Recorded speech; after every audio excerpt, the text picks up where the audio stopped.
ओम शांति। आज 18 जुलाई 1974 के अव्यक्त महावाक्य हैं। टाइटल है संपूर्ण पवित्र वृत्ति और दृष्टि से श्रेष्ठ तकदीर की तस्वीर। आज विशेष रूप से मधुबन निवासियों के तकदीर की लकीर देख रहे हैं। हर एक श्रीमत के अनुसार व बाप दादा की पालना के अनुसार अपनी अपनी तकदीर की लकीर बना रहे हैं। क्या अपनी तस्वीर को सदैव दर्पण में देखते रहते हो? क्या इस तकदीर की लकीर की मुख्य विशेषताओं को जानते हो? स्थूल तस्वीर व चित्र बनाने वाले जानते हैं कि इस चित्र की वैल्यू, कीमत किन किन विशेषताओं के आधार पर होगी। स्थूल चित्र की मुख्य विशेषता आकर्षण व वैल्यू उसके फेस, चेहरे के आधार पर ही होती है। कोई भी चित्र को देखेंगे तो सबकी नज़र पहले उसके चेहरे अर्थात फेस पर ही जाती है। हर चित्र के नैन चैन देखते हुए ही उन चित्रों की वैल्यू की जाती है। वैसे भी इस तकदीर की तस्वीर की वैल्यू मुख्य किन बातों पर होती है, उसकी मुख्य क्या विशेषताएं हैं। अगर कोई की तकदीर की तस्वीर देखेंगे तो क्या विशेषताएं देखेंगे।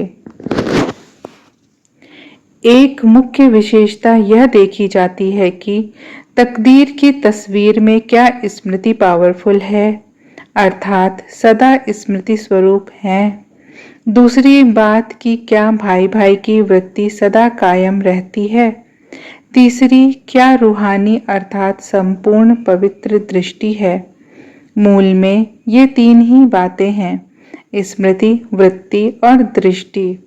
इन तीनों विशेषताओं के आधार से ही दिव्य गुणों का श्रृंगार व चमक, झलक और फलक तस्वीर में दिखाई देती है। अगर यह तीनों ही बातें युक्ति युक्त व श्रेष्ठ हैं और यह यथार्थ है तो ऐसी तकदीर की तस्वीर ऑटोमेटिकली सर्व आत्माओं को अपनी तरफ आकर्षित करती है। जैसे स्थूल नेत्रों के नैन चैन रास्ता चलते हुए आत्मा को भी अपनी तरफ आकर्षित कर देते हैं, ऐसे ही यह तकदीर की तस्वीर भी सर्व आत्माओं को अपनी रूहानी दृष्टि व सदा स्मृति और वृत्ति से अपनी तरफ आकर्षित जरूर करती है।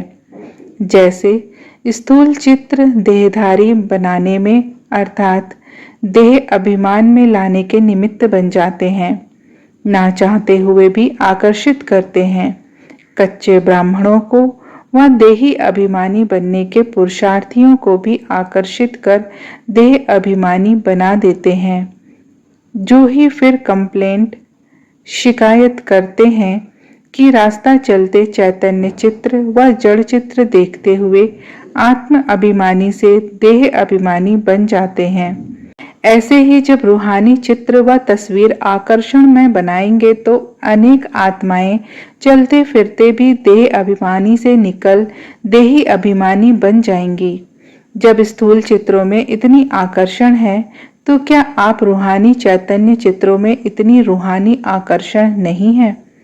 अब यही चेक करना है कि मेरी तस्वीर व चित्र कहाँ तक आकर्षण मूर्त बना है। इस रूहानी चित्र में अगर इन तीन विशेष बातों में से एक की भी कमी है तो वह वैल्यूबल नहीं गिना जाएगा। जैसे स्थूल चित्रों में भी आंख, नाक व कान आदि आदि कोई भी एक चीज यथार्थ नहीं होती है तो चित्र की वैल्यू कम हो जाती है।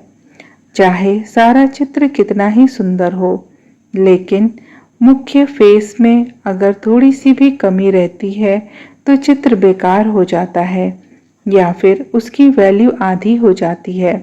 ऐसे ही यहाँ भी इन तीन विशेषताओं में से एक की भी कमी है तो प्रारब्ध व प्राप्ति के समय में से आधा समय कम हो जाता है, अर्थात 16 कला से 14 कला हो जाने से आधी वैल्यू हो गई ना। इसलिए इन तीनों ही बातों में इसलिए इन तीनों ही बातों की हर समय चेकिंग चाहिए। अच्छा, तो क्या ऐसी चेकिंग करते हो? क्या चेकिंग का यंत्र जानते हो? यंत्र द्वारा ही तो चेकिंग करेंगे ना। वह कौन सा यंत्र है कि जिससे अपने को चेक कर सको? यंत्र है बुद्धि। लेकिन दिव्य बुद्धि का नेत्र ब्राह्मण बनते ही दे देते हैं। जैसे ऐसे कई लौकिक कुल होते हैं जहां जन्म लेने से ही युद्ध में व हिंसा में प्रवीण बनाने के लिए बचपन से ही तलवार के बजाय चाकू व लाठी चलाना सिखलाते हैं, जिससे कि उनको अपने शूरवीर कुल की स्मृति रहे। बाप दादा भी हर ब्राह्मण को माया के वार से बचने के लिए व माया को परखने के लिए यह दिव्य बुद्धि का नेत्र देते हैं। लेकिन दिव्य बुद्धि के बजाय जब साधारण लौकिक बुद्धि वाले बन जाते हैं तब माया को परख नहीं सकते व माया के वार से बच नहीं सकते व अपनी चेकिंग नहीं कर सकते।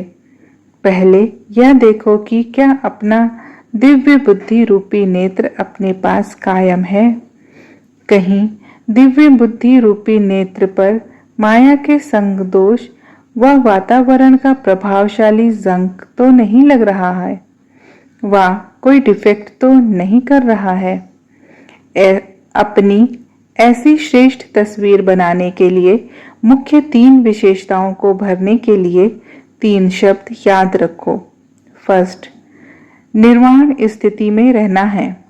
सेकंड, निर्माण बनना है। और थर्ड, निर्माण करना है। निर्वाण, निर्माण और निर्माण अर्थात मान से परे। यह 3 शब्द स्मृति में रखो तो तकदीर की तस्वीर आकर्षण में बन जाएगी। चलते चलते इन 3 बातों की कमी हो जाती है। निर्वाण स्थिति में कम रहते हैं, वाणी में सहज और रुचि से आते हैं। जितनी वाणी से लगन है उतनी वाणी से परे स्थिति में स्थित होने की लगन व रस कम अनुभव करते हो। निर्माण बनने के बजाय अनेक प्रकार के मान, देह का व पोजीशन का, गुणों का, सेवा का, सफलता का व अनेक प्रकार के मान सहज स्वीकार कर लेते हो या स्वीकार करने की इच्छा में रहते हो। मान के जिज्ञासु हो, इसलिए स्वमान का कोर्स अभी तक समाप्त नहीं कर सके हो। जब यह जिज्ञासु रूप समाप्त होता है तभी स्वमान की स्थिति स्वतः और सदा रहती है। मान स्वमान को भुला देता है। ऐसे ही नव निर्माण करने के बजाय यह कंस्ट्रक्शन, निर्माण के बजाय डिस्ट्रक्शन, बिगाड़ या गिरा देना कर देते हो। अर्थात नव निर्माण के बजाय कभी कभी कोई की स्थिति को नीचे गिराने के निमित्त बन जाते हो। सदैव हर कर्म में व हर संकल्प में चेक करो कि यह संकल्प, बोल व कर्म क्या नव निर्माण के निमित्त है। ऐसी स्टेज रखने से सर्व विशेषताएं स्वतः ही आ जाएंगी। यह है वर्तमान समय पुरुषार्थ को तीव्र करने की युक्ति। मधुबन निवासियों की रिजल्ट अच्छी रही। मेजॉरिटी अधिकतर स्नेह और सहयोग में अथक सेवाधारी रहे हैं और आगे भी बनते रहेंगे। महिमा योग्य तो बने हो जो कि स्वयं बाप दादा महिमा कर रहे हैं। अब आगे क्या करना है? मधुबन निवासियों को और सब आत्माओं से विशेष व्रत लेना चाहिए। कौन सा व्रत? यही लेना है कि हम सब एक मत, एक ही श्रेष्ठ वृत्ति, एक ही रूहानी दृष्टि और एक रस अवस्था में एक दो के सहयोगी बन, शुभ चिंतक बन, शुभ भावना और शुभ कामना रखते हुए और अनेक संस्कार होते हुए भी एक बाप समान सतो प्रधान संस्कार और स्व के भाव में रहने वाला स्वभाव बनाने का किला मजबूत बनाएंगे। यह है व्रत। क्या स्वयं के प्रति व सर्व आत्माओं के प्रति यह व्रत लेने की हिम्मत है? स्वयं के प्रति तो प्रवृत्ति में रहने वाले और वातावरण में रहने वाले भी करते हैं। मधुबन निवासियों में न सिर्फ स्वयं के प्रति, साथ ही संगठन के प्रति भी व्रत लेने की हिम्मत चाहिए। यही मधुबन वरदान भूमि की विशेषता है। समझा? जैसे अभी हिम्मत का प्रत्यक्ष फल दिखाया, ऐसे ही एक दो को सावधान करते हुए और एक दो के सहयोगी बनते हुए इस व्रत को साकार रूप में लाने में सफल हो जाएंगे।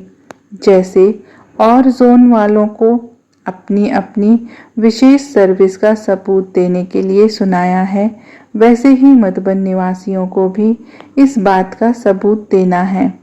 सबूत देना मुश्किल है क्या? साकार रूप द्वारा व अव्यक्त रूप द्वारा शिक्षा और स्नेह की पालना कितने समय ली है। पालना लेने के बाद अन्य आत्माओं की पालना करने के निमित्त बन जाते हैं। क्या ऐसी पालना करने के निमित्त बने हो या अभी तक लेने वाले ही हो?